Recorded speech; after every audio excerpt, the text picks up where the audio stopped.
Brought to you by GatewayCitySavers.com.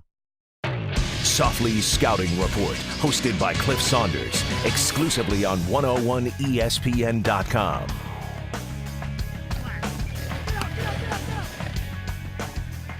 Hello and welcome on into the Week 13 edition of the Softli Scouting Report right here on 101ESPN.com alongside 101 ESPN NFL analyst Tony Softli.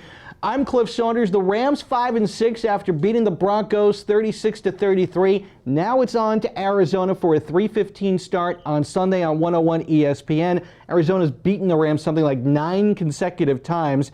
But let's go back to Week 1 compared to where we are in Week 13. How much better are the Rams now as opposed to when they lost to the Cardinals in the first game of the season? Well, Cliff, let's talk about two things. First, let's talk about Sam Bradford. Sam Bradford is playing, lights out. He's got the command of the offense. He's doing a lot of no huddle. He's taken over the leadership role of this team as well. And you know what? I think it's a different team, defensively as well.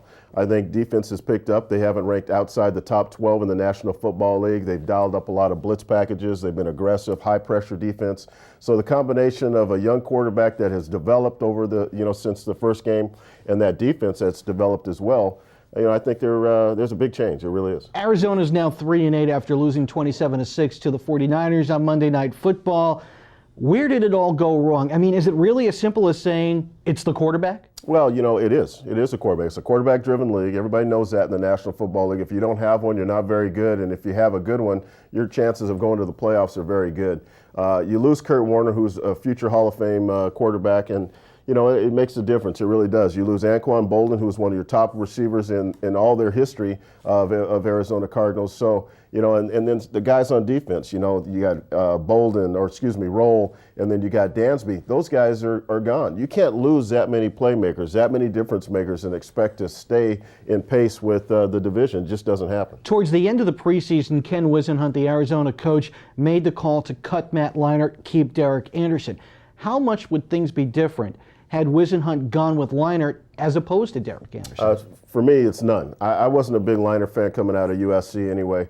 I thought he lacked leadership qualities. I thought he was a quarterback in college that was surrounded with a lot of good talent, and it really showed. And he delivered there, but he was not one of those top elite quarterbacks coming out in the draft for me. I just didn't see it. And if he was there, I think they'd still be struggling. There's no question. What does Arizona do well? I mean, they must do something well. They do have 3 wins this year.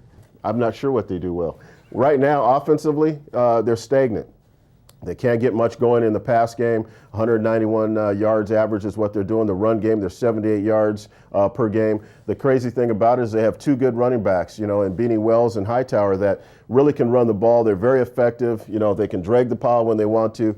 But I think the area that right now that is more impressive than any of it is the third phase of the game. It's the kickoff return game. Stevens Howling's doing a great job at 27-yard average on kickoff returns, and Roberts, the rookie, he is very explosive as a punt returner, and if he gets loose, it'll be a hard time catching him. Well, they do have Larry Fitzgerald as one of their main weapons, if not the main weapon, and he obviously caught the game-winning touchdown back in Week 1. He's healthy now. How do you cover Larry Fitzgerald? Well, Larry's dangerous. I mean, he is what he is. I mean, he's a Pro Bowler. He was injured, like you said, earlier in the year. I think you have to man press him up, and you have to have a defensive back behind him, a safety behind him, so you're doing a double press, a man in his face all the time. You can't let him run through the zones. He can crisscross and kill you in the zone. So you got to keep your eye on him. But if they can't throw the ball, Larry Fitzgerald's really out of the picture. So, I mean, that's why his stats are just ho-hum. It's because they can't deliver through the air. Okay, I have now just made you the offensive coordinator for the Rams. You are now in the role that Pat Shurmur currently has. How do you attack Arizona's defense? Oh, I'm going to continue to do exactly what Pat's been doing. I'm going to take his formula and go to town. I'm going to throw the ball short and intermediate because they really don't have a deep threat. With Denario now coming back, they have a little bit of that. If they give me a single safety, then I'm going to throw it outside Denario. If not, I'm going to work the middle of the field, the intermediate, short field, and give it to Steven Jackson. You talk Steven Jackson and how they attack on offense. Last 4 weeks, Steven Jackson's numbers haven't been there, while Sam Bradford's numbers have been steadily going up. Also want to go back to that 3rd down and 4 in the 4th quarter where Steven failed to pick up that first down, gave Denver one final chance. If it comes down to crunch time, right now, who do you want having the ball in his hands, Sam Bradford or Steven Jackson? Well, it just depends on field position. It depends on the situation within the game. I think in order to deliver this championship here to St. Louis, they're going to have to throw the football. There's no question about it. I would give the ball to Sam Bradford. I would let him take the reins and let him run with it.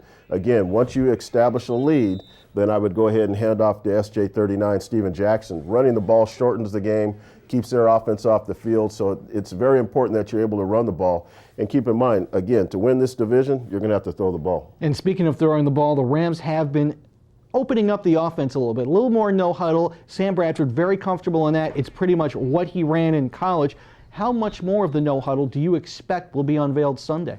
You know what, it just depends. It depends on, again, situational, field position. You know, it's an up-tempo offense. That's all the no-huddle is. You're trying to catch the defense off guard. You're trying to make sure that they can't get substitutions in to match what you have on the field. But keep in mind, you do too much up-tempo, your team gets tired as well. You got receivers running down the field, and they have to come back and line up and do that again. So you can't do it a consistent amount of it. You just pick your spots when you take advantage of it. And finally, matchup to watch this Sunday is what?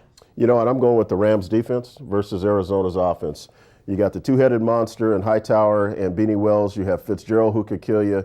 You know what, and the quarterback isn't that good, but you just got to watch them. I think they've given up 36 sacks this year so far. I look for Ken Fledgel to dial it up and go after them, and I think it'll be a good contest. I really do. Tony will join Randy Carricker and Rick Venturi for the Arby's pregame show Sunday at noon on 101 ESPN. At 3:15, it's the kickoff with Steve Savart and DeMarco Farr. Jim Hannafin and I will have postgame. Following the game, Tony will join us for a couple of rounds of Softli's Extra Points on that. For Tony Softli, who, like Derek Anderson, takes his football seriously, I'm Cliff Saunders. This has been the Week 13 edition of the Softli Scouting Report on 101ESPN.com.